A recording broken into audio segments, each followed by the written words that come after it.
Section E of the question paper mostly contain a question in 5 subparts. Section E contain 3 questions of 5 marks each. Now let's see that in the biomolecule unit, what type of question we can have there. So the first question, now this question is divided into 5 parts. Each question carry 1 mark. So it is easy to score, means we can get a 1 marks if we know the correct answer. Then there is no need to write big answers. So what is the answer for the first one? Name 2 components of starch. So what are the 2 components of the starch? That is a polysaccharide. In the unit biomolecules we are having a जो हमारा carbohydrates है, जहां हम monosaccharides, disaccharides and polysaccharides पढ़ते हैं. When we are dealing with the polysaccharide, वहां हम starch के बारे में पढ़ेंगे. And the 2 components of starch. तो स्टार्च के जो 2 कंपोनेंट्स हमने यहाँ लिखने हैं, that is starch. So starch polysaccharide है, but we are not going to write that one, हमें पूछा ही नहीं है. हमें इसके 2 कंपोनेंट्स बोला है. तो स्टार्च के 2 कंपोनेंट्स, एक होता है amylose and the second is amylopectin. This what the question is asked about, and which is the water soluble. इन दोनों में से water soluble कौन सा है? So the water soluble is the amylose. So we can first हमने ये लिख दिया, स्टार्च के 2 पार्ट्स है, amylose and amylopectin, and amylose is water soluble. Now see how easily we can get a 1 mark. हमने 2 पार्ट्स लिखे, आप इसके आगे 1 and 2 लिख सकते हैं, and amylose is a water soluble. So now it's easy to get a 1 mark. Let's see the B part, that is give the type of linkage present in sucrose. तो जो sucrose है that is a disaccharide. इसमें कौन सा linkage होगा? Monosaccharide है तो इसमें तो कोई लिंकेज है नहीं, क्योंकि वो सिंगल यूनिट है. अगर मैं डाइसेक्राइड की बात कर रही हूँ तो वहां पे 2 मोनोसेक्राइड आपस में लिंक किए होंगे. वो ग्लाइकोसिडिक लिंकेज होता है जो मोनोसेक्राइड्स को आपस में ज्वाइन करता है, and we are getting the disaccharides. तो अगर हम सुक्रोज की बात करें, जो कि हमारा डाइसेक्राइड है, जिसमें 2 यूनिट होगी, एक यहाँ पे हमारे पास अल्फा ग्लूकोज होगा जिसका C1 कार्बन ज्वाइन करेगा बीटा फ्रक्टोज के साथ एट C2 कार्बन. तो और ये जो लिंक यहाँ बना है, और हम better we can write C2 of beta, यहाँ हम C2 लिख देते हैं. C1 of alpha glucose link with C2 of beta fructose, और ये जो लिंक बना है that is the glycosidic linkage. यही पूछा गया है, तो आप इसे C1C2 ग्लाइकोसिडिक लिंकेज के नाम से लिख सकते हैं. मुझे मोनोसेक्राइड्स नहीं पूछे थे कि what are the units of a sucrose, but मैंने यहाँ पे आपको शो किया है कि सुक्रोज में अल्फा ग्लूकोज C1 से C2 बीटा फ्रुक्टोज के साथ ज्वाइन करता है. Now let's see what is the next question here. Where does the water present in egg go after boiling the egg.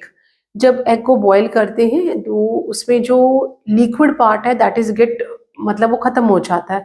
So where it is going, तो हम यहाँ लिखेंगे that is due to the denature of a protein. तो and denatured protein used it, जब उसका coagulation हो जाता है तो वो उसे यूज कर लेती. तो हम यहाँ पे लिखेंगे कि ऑन बॉइलिंग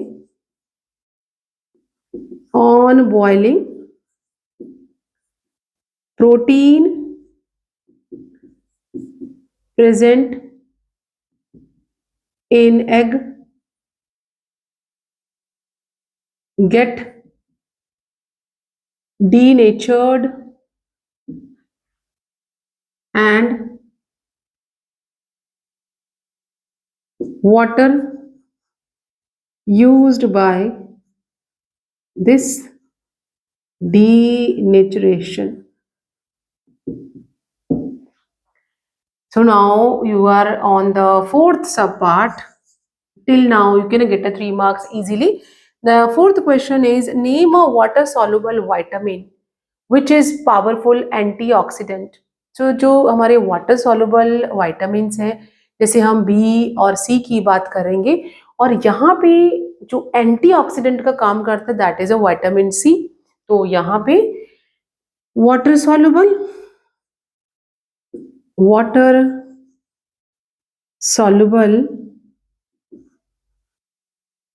vitamin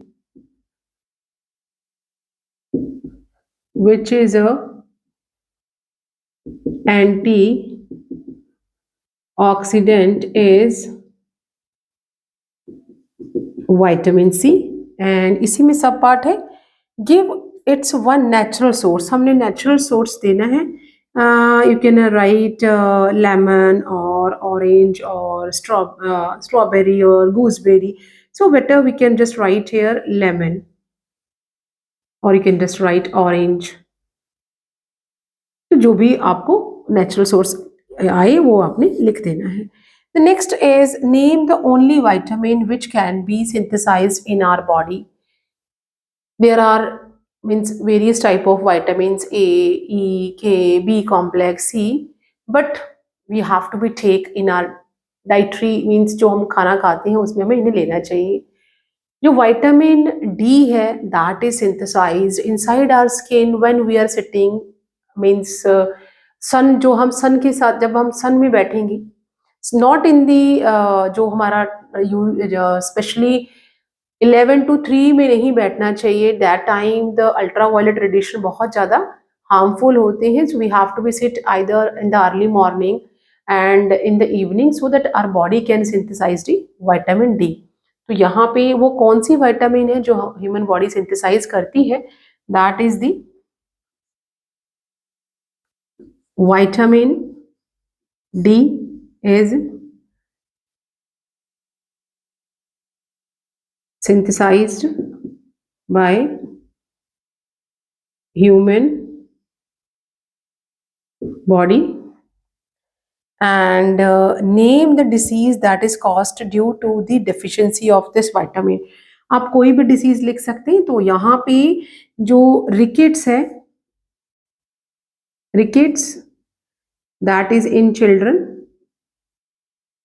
जो बोन डिफॉर्मेलिटीज होती हैं. And in adults we can write osteomalacia that is a pain in joint. तो यहाँ पे इन एडल्ट्स आप एक कोई भी एक ही लिखना था, हम एक लिख सकते हैं इन एडल्ट्स. तो ये हमने इस तरह से 5 मार्क्स जो है वो इजीली अटेन कर लेने